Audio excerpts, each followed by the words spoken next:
Family, welcome back to the channel. In this video right here, we have this rapper named Crazy Bones. He's gonna expose the secret meetings that they have within the music industry. Now, in these meetings, there could be a couple things that are going on. First, for the new artist, they give them really bad contracts that they essentially sign away their career or life and essentially give them full submission to the leadership of the label. So they have to do whatever they want to do. Or they could just be really compromising acts in order to actually be able to get the deal. I don't know what he's about to say in this video right here, so this may be new information for both of us. So without further ado, let's get straight into this. Make sure you do smash the like button, subscribe, turn on post notifications if you haven't already, because there are people that said they have subscribed, but then YouTube unsubscribed them. So just double check that right there. So let's get straight into this, guys. It says, and the title of the letter is The Secret Meeting That Changed Rap Music and Destroyed a Generation. Damn. So it says, hello. After more than 20 years, I finally decided to tell the world what I witnessed in 1991, which I believe was one of the biggest turning points in popular music and ultimately American society. I have struggled for a long time weighing the pros and cons of making my story public, as I was reluctant to implicate the individuals who were present that day. So I've simply decided to leave out the names and all the details that may risk my personal well-being and that of those who were, like me, dragged into something they weren't ready for. Damn. Hold on, let me, So we gonna tell the story. we gonna tell the story.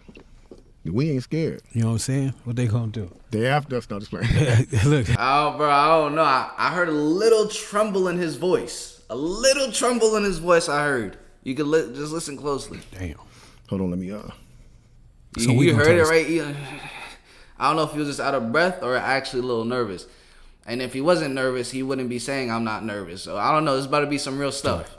we gonna tell the story. We ain't scared. You know what I'm saying? What they gonna do? They after us, not just playing. Look, that black van. So look, so he says, between the late 80s and early 90s, I was what you may call a decision maker with one of the more established companies in the music industry. I came to Europe in the early 80s and quickly established myself in the business. The industry was different back then, since technology and media weren't accessible to people like that, like they are today. The industry had more control over the public and had the means to influence them any way it wanted. Right. This may explain why in early 1991, I was invited to attend a closed-door meeting with a small group of business insiders to discuss rap music's new direction. Rap music's new direction. Yeah. Little did I know we would be asked to participate in one of the most unethical and destructive business practices ever seen. Crazy. So this was the meeting. The meeting was held at a private residence on the outskirts of Los Angeles. I remember about 25 to 30 people were being there. Right. Most of them familiar faces. Speaking of those I knew, we joked about the theme of the meeting, as many of us did not care for rap and failed to see the purpose of being invited to a private meeting to discuss the future of hip-hop. Talk to him. Among the attendees was a small group of unfamiliar faces who stayed to themselves and made no attempt to socialize beyond their circle. Based on their behavior and formal appearances, they didn't seem to be from our industry. Our casual chatter was interrupted when we were asked to sign the confidentiality agreement, preventing us from publicly discussing the information presented during the meeting. Needless to say, this intrigued, in some cases, disturbed many of us. The agreement was only a page long, but very clear on matters and consequences, which stated that violating the terms would result in job termination immediately. We asked several people what this meeting was about and the reason for such secrecy, but could not find anyone who had the answers for us. A few people refused to sign and walked out. Nobody stopped them. I was tempted to follow, but curiosity got the best of me. That's right. A man who was part of the unfamiliar group collected all the agreements from us. So now it's finna get to the good part because the meeting about to start. Talk to him. Bro, ain't no way he signed it. He signed the document and now he's going public with it? Is that the Jake. situation? What's going on? It says, quickly after the meeting began, hold on one second. Get your popcorn, y'all. Popcorn, get your pistols. No, sweat. For real though. Quickly after this meeting began, one of the industry colleagues, who shall remain nameless like everybody else, thanked us for attending. He then gave the floor to a man who only introduced himself by first name and gave no other details about his personal background. I think he was the owner of the residence, but that was never confirmed. He briefly praised all of us for the success we had achieved in our industries and congratulated us for being selected as part of this small group of decision makers. At this point, I began to feel slightly uncomfortable in the strangeness of this gathering. The subject quickly changed as the speaker went on to tell us that the respective companies we represented had invested in a very profitable industry, which could become even more rewarding with our active involvement. Damn. He explained that the companies we worked for had invested millions into the building of privately owned prisons, and that our positions of influence in the music industry would actually impact the profitability of these investments. Then he says, I remember many of us in the group immediately looking at each other in awe and confusion. At the same time, I didn't know what a private prison was, but I wasn't the only one. Sure enough. Real quick, I was just talking about this with one of my boys. He's actually doing very well. He's black. He's a millionaire. But he had a hard upbringing. From the place that he's from is one of the worst counties in America. A lot of shootings, a lot of killings going on, and things of that nature. And the reason that he gave, I asked him, like, yo, like, what do you think it was that made your county so dangerous? Like, why was it that way? He said it was the music. Not only was it the mainstream music, but it was like the underground music that was so heavily influential in that area. Because not only did people listen to it, but they were being influenced by it. They wanted to live it out. And this happens on a global level, on a national level, at least for America. But it was just really heavily impacting that community specifically. And there would be multiple killings. The violence was at an all-time high. And people were going to jail. Someone asked what these prisons were and what any of this had to do with music. We were told that these prisons were built by privately owned companies who received funding from the government based on the number of inmates. Mm-hmm. The more inmates, the more the government would pay these prisons. Mm-hmm. It was also made clear to us that since these prisons are privately owned, as they become publicly traded, we'd be able to buy shares. Most of us were taken back by this. Again, a couple of people asked what this had to do with us. At this point, my industry colleague who had first opened the meeting took the floor again and answered our questions. He told us that since our employees had become silent investors in this prison business, it was now in their interest to make sure that these prisons remain filled. Our job would be to help make this happen by making music which promote criminal behavior, rap being the music of choice.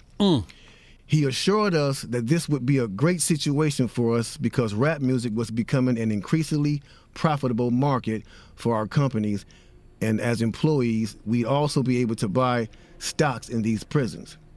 Immediately, silence came over the room. You could have heard a pin drop. I remember looking around to make sure I wasn't dreaming and saw half of the people with dropped jaws. My daze was interrupted when someone shouted, "Is this a fucking joke?"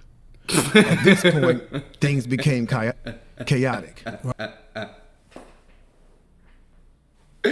Bro, imagine the room being silent and then all you hear is this a fucking joke? Nah, that's a it's not a funny scenario, but that you gotta know what I mean. That shit is funny. Right. Two of the men who were part of the unfamiliar group grabbed the man who shouted and attempted to remove him from the house. A few of us, myself included, tried to intervene. One of them pulled out a gun Whoa. Put out a gun, and we all backed off. They separated us from the crowd, and all 4 of us was escorted outside. My industry colleague, who opened up the meeting earlier, hurried out to meet us and reminded us that we had signed an agreement and would suffer the consequences of speaking out about this publicly, or even those who attended the meeting. Damn. I asked him, why was he involved with something so corrupt? And he replied, it's bigger than the music business and nothing we can do. And, no, it's bigger than the music business and nothing we want to challenge without risking consequences. We all protested as we walked back into the house. I remember word for word the last thing he said. It's out of my hands now. Just remember you signed an agreement. He then closed the door behind him. The men rushed us to our car and actually waited until we drove off the property. Damn. So this meeting, bro. Now, Well, I mean, the agreement he said he signed was that if he broke it, it will be the termination of his career.